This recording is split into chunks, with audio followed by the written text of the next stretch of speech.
평화를 빕니다. 안녕하세요. 안젤라입니다. 매 주일마다 성당을 가는 가장 중요한 이유는 성체를 모시는 것일 겁니다. 하지만 반복되는 일상처럼 아무 생각 없이 주님의 몸을 모시는 경우가 더 많았던 것 같아요. 성당에 가면 당연히 나에게 주어지는 몫이라 생각했던 것이죠. 또 한편으론 천주교 신자들만 누릴 수 있는 특권 같은 느낌에 우월함에 빠지기도 했고요. 주님께서는 이런 모습을 바라시지 않으셨을 텐데 말입니다. 성체를 모신다는 것은 진정으로 주님의 말씀과 사랑을 내 안에 가득 채워 이웃에게 전하는 아주 뜻깊은 시간입니다. 또 주님께서 늘 저와 함께 하신다는 것을 느낄 수 있는 소중한 시간이기도 하죠. 보잘것없는 나에게 기적처럼 주님을 모실 수 있는 자유와 평화를 주신 주님께 감사드리며 기적과 같은 오늘 하루를 사랑하며 보내야겠습니다. 2월 13일 연중 제5주간 목요일 복음 상 아래에 있는 강아지들도 자식들이 떨어뜨린 부스러기는 먹습니다. 마르코가 전한 거룩한 복음입니다. 7장 24절에서 30절까지의 말씀입니다. 그때 예수님께서 티로 지역으로 가셨다. 그리고 어떤 집으로 들어가셨는데 아무에게도 알려지기를 원하지 않으셨으나 결국 숨어 계실 수가 없었다. 더러운 영이 들린 딸을 둔 어떤 부인이 곧바로 예수님의 소문을 듣고 와서 그분 발 앞에 엎드렸다. 그 부인은 이교도로서 시리아 페니키아 출신이었는데 자기 딸에게서 마귀를 쫓아내 주십사고 그분께 청하였다. 예수님께서는 그 여자에게 먼저 자녀들을 배불리 먹여야 한다. 자녀들의 빵을 집어 강아지들에게 던져주는 것은 옳지 않다. 하고 말씀하셨다.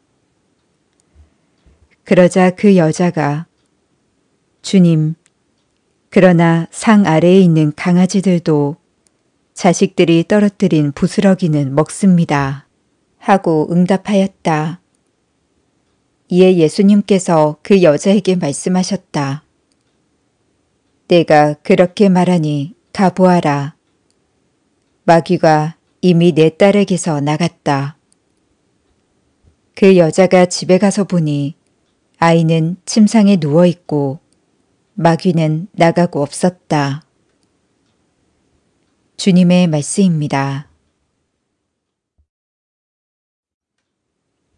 오늘의 묵상 대형마트에서 버려지는 쓰레기에 관한 텔레비전 뉴스 보도를 본 적이 있습니다. 예를 들어 소비자들은 유통기한이 많이 남아있는 유제품을 선호해서 대형마트는 가장 신선한 상품을 앞에 진열한다고 합니다. 항상 신선한 것을 판매한다는 이미지를 심어주려는 것입니다. 반면 유통기한이 얼마 남지 않은 식품들은 어차피 팔리지도 않을 것이라는 이유로 뒤로 밀려났다가 버려지는 경우가 많습니다. 이렇게 쓰레기로 처리되는 빵, 야채, 가공식품들이 엄청납니다. 선진국에선 가축 사료나 에너지 재활용으로 쓰이기도 하지만 상당수의 나라에선 말 그대로 쓰레기가 될 뿐입니다. 그런데 이렇게 버려지는 것들이 식량이 부족한 나라에선 너무나 절실한 생존의 음식으로 보이지 않겠습니까? 이런 면에서 볼 때 부스러기라는 표현은 배고픈 이들에겐 정녕 간절한 단어입니다. 그 부스러기가 생존을 결정할 수도 있기 때문입니다. 온전한 빵을 먹는 이들은 정작 그 빵의 고마움을 느끼지 못할 수도 있는데 말입니다. 오늘 복음에서 시리아 페니키아 여인이 예수님께 청하였던 부스러기에도 이러한 간절함이 담겨 있습니다. 그리고 예수님께서는 그 마음에 응답하시어 그녀의 딸에게서 더러운 영을 쫓아내어 주십니다. 부스러기의 은총이 이렇게 크다면 도대체 빵의 은총은 얼마나 크겠습니까? 우리는 몸소 생명의 빵이 되신 예수 그리스도를 받아 모시는 사람들입니다. 빵이 되어 오시는 그분 안에서 우리는 어떤 간절함을 지니고 있는지 생각해 봐야겠습니다.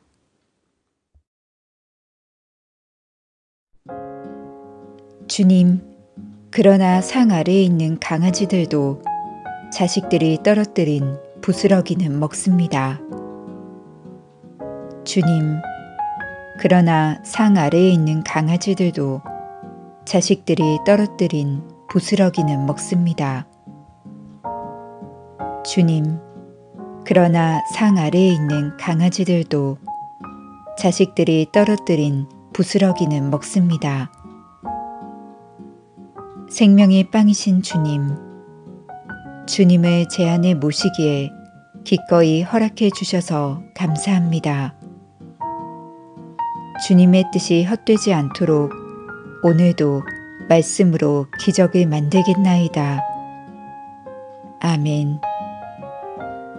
평화를 빕니다.